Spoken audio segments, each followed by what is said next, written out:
নমস্কাৰ বন্ধু বান্ধৱীসকল, welcome to Assam job YouTube channel. তো ফ্ৰেণ্ডসকল, আজি আকৌ এটা গুৰুত্বপূৰ্ণ ভিডিঅ' লৈ আহিছোঁ। তো এই ভিডিঅ'টো আপোনালোকে সম্পূৰ্ণ ভালদৰে চাব, কিয়নো এইটো 8 পাছ কোৱালিফিকেশ্যন যিসকলৰ আছে 8 পাছ হ'লেও আপোনালোকে আবেদন কৰিব পাৰিব। এই পোষ্টটো state anti drug provident council Assam. তো এইটো লাষ্ট ডেট হৈছে আগষ্ট মাহৰ 17 তাৰিখত, আৰু ইয়াতে টোটাল 23টামান পোষ্ট আছে। তাৰে প্ৰথম পোষ্ট হৈছে একাউণ্টেণ্ট কাম ক্লাৰ্ক। ইয়াতে দুটা পোষ্ট আছে ডিষ্ট্ৰিক্ট ৱাইজ ভেকেঞ্চি, যিটো গোলাঘাট আৰু কামৰূপ মেট্ৰ' বুলি কোৱা হয়। আৰু এইটো এডুকেশ্যন কোৱালিফিকেশ্যন বিচাৰিছে। ইয়াতে কমাৰ্চ গ্ৰেজুৱেশ্যন হ'ব লাগিব, অৰ্থাৎ আপোনালোকৰ BCom থাকিব লাগিব। আৰু এক্সপিৰিয়েঞ্চ বিচাৰিছে, এইটো কম্পিউটাৰ নলেজৰ এক্সপিৰিয়েঞ্চ থাকিব লাগিব।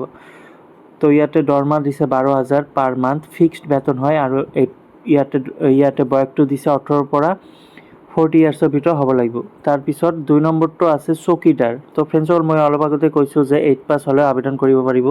তো চকীদাৰৰ 3টা পোষ্ট দিয়া আছে, আৰু ইয়াতে কোৱালিফিকেশ্যন বিচাৰিছে 8 পাছ হ'লে আবেদন কৰিব পাৰিব। ইয়াতে 9,000 টকা ফিক্সড বেতন উল্লেখ কৰি দিছে, আৰু ইয়াতে আপোনালোকৰ বয়সটো দিছে 18 পৰা 40 ইয়াৰ্ছৰ ভিতৰত হ'ব লাগিব। 3 নম্বৰটো হৈছে PR এডুকেটৰ। ইয়াতে 2টা পোষ্ট, ইয়াতে কোৱালিফিকেশ্যন বিচাৰিছে 8 পাছ হ'লেও আবেদন কৰিব পাৰিব।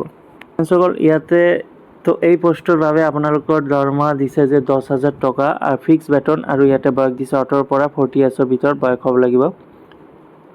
ইয়াতে 4 নম্বৰ পোষ্ট হৈছে চাইক'লজিষ্ট। ইয়াতে এটা পোষ্ট আছে, আৰু ইয়াতে কোৱালিফিকেশ্যন বিচাৰিছে গ্ৰেজুৱেশ্যন হ'ব লাগিব। আৰু এইটো দৰমহা দিছে 17,500 টকা ফিক্সড বেতন। সকলোখিনি ফিক্সড বেতন হয়, আৰু ইয়াতে বয়সটো উল্লেখ কৰি দিছে 18 পৰা 40 ইয়াৰ্ছৰ ভিতৰত হ'ব লাগিব। কাউন্সিলৰৰ বাবে এটা পোষ্ট আছে, আৰু ইয়াতে কোৱালিফিকেশ্যন বিচাৰিছে গ্ৰেজুৱেশ্যন। এক্সপিৰিয়েঞ্চ বিচাৰিছে মিনিমাম 1 ইয়াৰৰ এক্সপিৰিয়েঞ্চ থাকিব লাগিব, যিটো কাউন্সিলিং প্ৰিভিয়াছ ৱাৰ্কিং এক্সপিৰিয়েঞ্চৰ গভট বা NGOত যদি কৰি আহিছে এইটো নলেজ থাকিব লাগিব। ইংলিছ, হিন্দী, লোকেল লেংগুৱেজ জনা থাকিব লাগিব, আৰু কম্পিউটাৰ নলেজ থাকিব লাগিব। ইয়াতে দৰমহা 17,500 টকা ফিক্সড বেতন দিছে। তো এই পোষ্টকেইটা আবেদন কৰাৰ বাবে আপোনালোকৰ বয়স হ'ব লাগিব 18 পৰা 40 ইয়াৰ্ছ হ'ব লাগিব। আৰু ইয়াতে ষ্টেণ্ডাৰ্ড ফৰ্মত অফলাইনৰ জৰিয়তে এপ্লাই কৰিব লাগিব। তো ষ্টেণ্ডাৰ্ড ফৰ্ম অনলাইনৰ জৰিয়তে আপোনালোকে ডাউনলোড কৰি, তাৰপিছত ইয়াতে এটা এড্ৰেছ দিছে যে office of the state anti drug provident council Assam, house number 01, Dwarkapat, Hatigaon, Guwahati. Phone নম্বৰটো দিছে, অফিচ টাইম। তো ইয়াতে টাইমটো দিছে, উল্লেখ কৰি দিছে 4 PM, 17 আগষ্ট মাহৰ 17 তাৰিখৰ 4 PM লৈকে, অৰ্থাৎ আবেলি 4টামান বজালৈকে আপোনালোকে এপ্লাই কৰিব পাৰিব। এইটো অফলাইনৰ জৰিয়তে কৰিব লাগিব। আৰু এই পোষ্টটো আবেদন কৰাৰ বাবে ইয়াতে এডুকেশ্যন কোৱালিফিকেশ্যন চাৰ্টিফিকেট বিচাৰিছে, তাৰপিছত ডেট অফ বাৰ্থ বিচাৰিছে, তাৰপিছত PRC থাকিব লাগিব, গাঁওবুঢ়া চাৰ্টিফিকেট বা PRC পাৰ্মানেণ্ট ৰেচিডেণ্ট থাকিব লাগিব, এক্সপিৰিয়েঞ্চ চাৰ্টিফিকেট থাকিব লাগিব।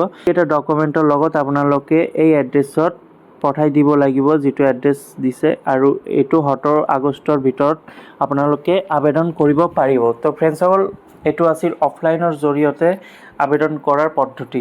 এইটো অনলাইন নহয়। গ্ৰেড 3 পোষ্ট, গ্ৰেড 4ৰো পোষ্ট আছে। তো যিসকলে 8 পাছ আছে সিহঁতেও আবেদন কৰিব পাৰিব, যিসকলে গ্ৰেজুৱেশ্যন পাছ আছে সিহঁতেও আবেদন কৰিব পাৰিব। তো ফ্ৰেণ্ডছসকল, আশা কৰোঁ ভিডিঅ'টো ভাল লাগিছে। যদি ভাল লাগে নিশ্চয় বন্ধু বান্ধৱীসকলক শ্বেয়াৰ কৰি দিব।